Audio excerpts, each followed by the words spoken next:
नमस्कार। India debate में आप सबका स्वागत है। मैं हूं आशुतोष पाठक। मित्रों, अरविंद केजरीवाल की मुश्किलें अब शायद बढ़ेगी।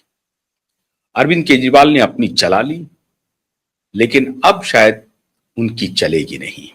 अब वो आ गए हैं कानून के लपेटे में। कानून नहीं, सरकार के लपेटे में आ गए हैं।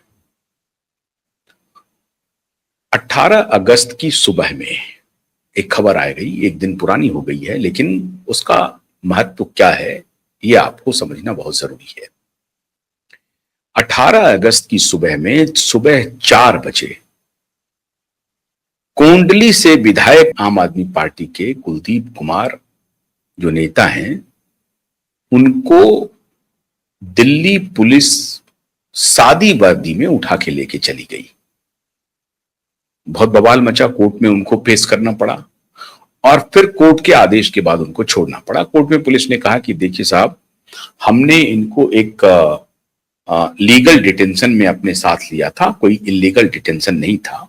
हमने जो इन्हें अपने एक इन्वेस्टिगेशन के सिलसिले में हमने इनको उठाया था, और वो इन्वेस्टिगेशन था कोंडली के इलाके में एक व्यक्ति की हत्या को लेकर के, सड़क जाम, और फिर बहुत सारी डिमांड ये कर रहे थे सरकार के साथ। और उसी दिन पूर्व मंत्री केजरीवाल के सहयोगी श्रीमान सतिंदर जैन और उनके साथ 5-6 और लोगों को दिल्ली पुलिस ने गिरफ्तार किया। कई मामले हैं सतिंदर जैन के खिलाफ। जलबोर्ड का मामला एक अलग है ही। लीकर का मामला भी चल रहा है, लेकिन अभी उसमें और भी बातें होनी हैं। लेकिन जो सबसे महत्वपूर्ण बात है कि सतिंदर जैन को दोबारा गिरफ्तार कर लिया गया और उनके साथ साथ और साथी को भी गिरफ्तार किया गया। लेकिन इस बीच में एक लूप मिल रहा था अरविंद केजरीवाल को, जो लिकर केस चल रहा है उस मामले में। अब जो नेक्स्ट सुनवाई होनी है अरविंद केजरीवाल को लेकर के हाई कोर्ट में, वो 5-6 अक्टूबर को होगी।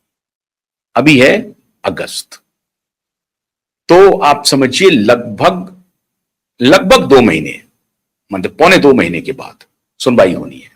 कोर्ट का मामला है साहब, तारीख पर तारीख चलती रहती है। तो लिकर मामले वाली की सुनवाई होगी 5-6 अक्टूबर को, जिसमें कंटेम्प्ट ऑफ कोर्ट का भी मामला है। ये सब की सुनवाई होगी, विस्तार से सुनवाई होगी। अभी तक जो रिफ्लेक्ट हो रहा है डिटेल के हिसाब से, कोर्ट के डिटेल के हिसाब से। लेकिन ये तो अलग मामला है। कोर्ट में जो उनकी सुनवाई होनी है वो तो होगी ही होगी। सतिंदर जैन साहब उठा लिए गए, और वो विधायक जी सादी वर्दी में उठे थे, पूर्व विधायक कुलदीप जी। तो उनको ये आम आदमी पार्टी के सारे लोगों ने ट्वीट करके कहना शुरू कर दिया कि मोदी की पुलिस, शाह की पुलिस ने सादी वर्दी में अपहरण कर लिया। पुलिस ने बाद में जाकर के कहा कि देखिए, सादी वर्दी में तो हम गए थे 4 बजे सुबह में। हालांकि ये कृत्य भी ठीक नहीं है, लेकिन पुलिस किस रूप में क्या जांच करना चाहती है, कैसे जांच करना चाहती है, कह नहीं सकते हैं। सादी वर्दी में वो क्यों गए, अब इस बारे में तो पुलिस वाले ही बताएंगे और कोर्ट ही बताएगी। कोर्ट में अगर कोई चैलेंज करेगा कि क्या पुलिस सादी वर्दी में जाकर के किसी को इस तरह से घर से उठा लेती है, उठाया जाना चाहिए, ये बात ठीक है। लेकिन अगर उठाया गया तो इस सवाल के घेरे में भी जरूर है। लेकिन सवाल पूछेगा कौन? जो पूछ रहा है वो तो संगीन गंभीर मामले में इन्वॉल्व है। अब आम आदमी पार्टी के लोगों ने कहना शुरू कर दिया कि अमित शाह की पुलिस जो है गुंडागर्दी कर रही है, मोदी जी की तानाशाही है, घर में घुस करके सादी वर्दी में आकर के लोगों को उठा करके ले जा रही है। मित्रों, उठाया तो अभी और भी जाना है। यह तो सतिंदर जैन और अन्य लोगों को गिरफ्तार किया गया। अंदर की कहानी जो पता चल रही है, ये जो पूरा प्रकरण हुआ है सीजेपी के आंदोलन का, इसकी पूरी स्क्रिप्ट अरविंद केजरीवाल ने लिखी। और अब से थोड़ी देर पहले मैंने कल भी एक वीडियो में इस बात की जानकारी दी थी कि कैसे अमित शाह का अब ये क्रैकडाउन शुरू हो गया है। उसी क्रैकडाउन की श्रेणी में अब, बल्कि उसमें आप एक विस्तार कह लीजिए, वो विस्तार अब हो रहा है। और उसी विस्तार में ये पकड़ा गए हैं केजरीवाल जी और इनकी पूरी टीम।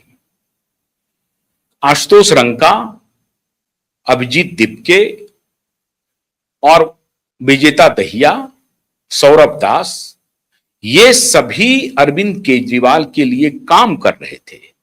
अभिजीत दिपके और आशुतोष रंका तो बजाबता होल टाइमर थे आम आदमी पार्टी के। 2020 के चुनाव में और उसके बाद के चुनाव में, अभी 2025 में भी जो चुनाव हुआ है जिसमें दिल्ली सरकार गई है केजरीवाल की, उस वक्त तक, सरकार में रहते हुए तक, दिपके, अभिजीत दिपके इनके सोशल मीडिया प्रभारी थे।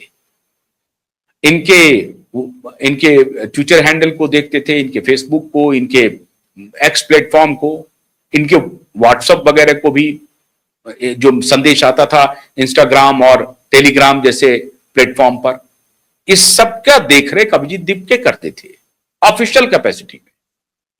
और आशुतोष रंका राजस्थान में इनके स्पोक्स पर्सन थे और एक one of the spokes person थे। यह भी जगविदित है, स्पष्ट है।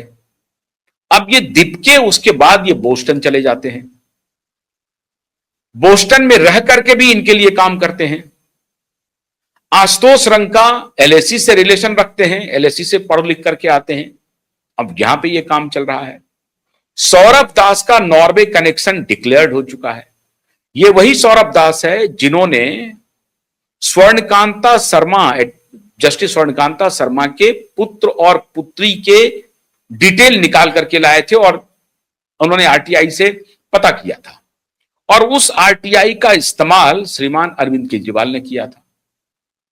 यह भी स्पष्ट हो गया है। अब आप कह सकते हैं कि भाई आरटीआई लगाने का तो किसी को अधिकार है, कोई ले आरटीआई निकाल करके सूचना दे दे, क्या दिक्कत है? अगर कोई व्यक्ति आम आदमी पार्टी के लिए काम कर ही रहा है तो क्या दिक्कत है? बिल्कुल ठीक कह सकते हैं आप, बिल्कुल आपका कहना ठीक है कि आम आदमी पार्टी के लिए काम करना कोई बुरी बात तो है नहीं। जैसे भारतीय जनता पार्टी के लिए बहुत सारे लोग काम करते हैं, कांग्रेस के लिए काम करते हैं, अन्य पार्टी के लिए काम करते हैं, तो ये अगर आम आदमी पार्टी के लिए काम कर रहे हैं तो बुरी बात क्या है, ये सवाल उठ सकता है। बिल्कुल बुरी बात नहीं है।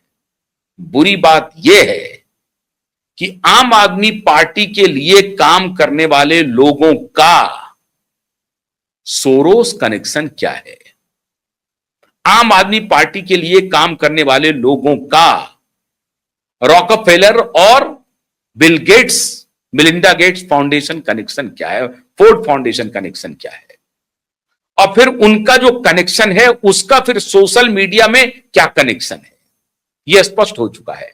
ठाकुर फाउंडेशन से जो पैसे आ रहे हैं सौरभ दास को, वो पत्रकारिता के लिए नहीं आ रहे हैं।